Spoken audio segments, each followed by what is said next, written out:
if I come home and she's got that look on her, I'm going to be like, all right, I'm going to let her say or do whatever she wants because I can tell she's had a bad day. And I'm willing to work through that, even if it puts me in uncomfortable or not a spot that I want to be in. But then she also knows if she sees me with my look, she's like, all right, he walks straight in. He can go straight to playing his video games because he just needs to kill something on the TV before he lets it out. I definitely have those days. And but I feel like sometimes we should always kind of get that time. Even like for women too, it's like sometimes you just, hey, even if it's just 30 minutes, just let me have this real quick. And then boom, all right, let's go into, okay, how was your day? How was your day? How was this? And sometimes, believe it or not though, a lot of couples do not understand that.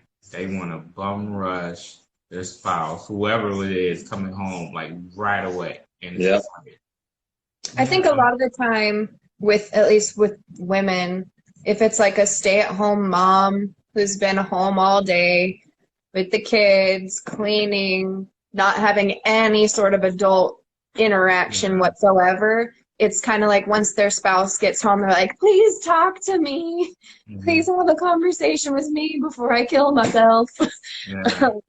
And it's terrible. Like it sucks. But in that relationship, you just kind of have to have balance. Like one day, come home and just immediately give her that attention that she needs because sometimes she needs it. But then other days, step back, honey, and let him decompress first. And then you guys can get to helping each other out. But it's really just about balance. You can't, one spouse doesn't deserve all of the respect in that sense. It needs to be equal. It's got to go both ways. And I think, again, it also, the more you know of your spouse or in your relationship, the better off you are. Because there's been times where I know she is in a bad spot or that she needs to communicate and all that.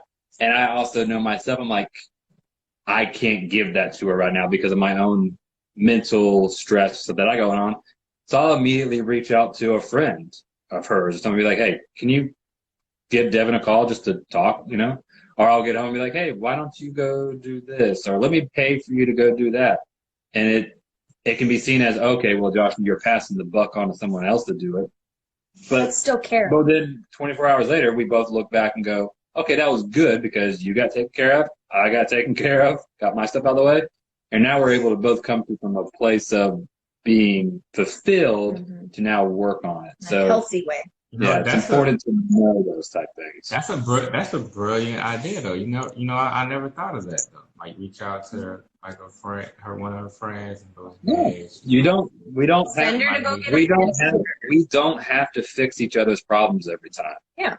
And I think a lot of couples get stressed out thinking that they have to, and that's when they get burnt out because one person in the relationship may feel like I'm putting all this work in to make the other person feel happy. Yeah. When they could, and allow other people or things to come in and help with that. And then resentment. Otherwise resentment happens. You remember that? I don't know if y'all saw that one meme was like the husband is like over the walk cliff. in and he looks behind type of deal. I think it was one hanging off of a cliff and there's like a boulder on him and then like she's got like knives. And they're like, you never know what the other one's going through because they couldn't see what was holding the other one back. And then you're looking like, all you gotta do is reach your hand out and help. And it's kind of like what y'all described. Like, you can't. Sometimes you gotta be like, you know what?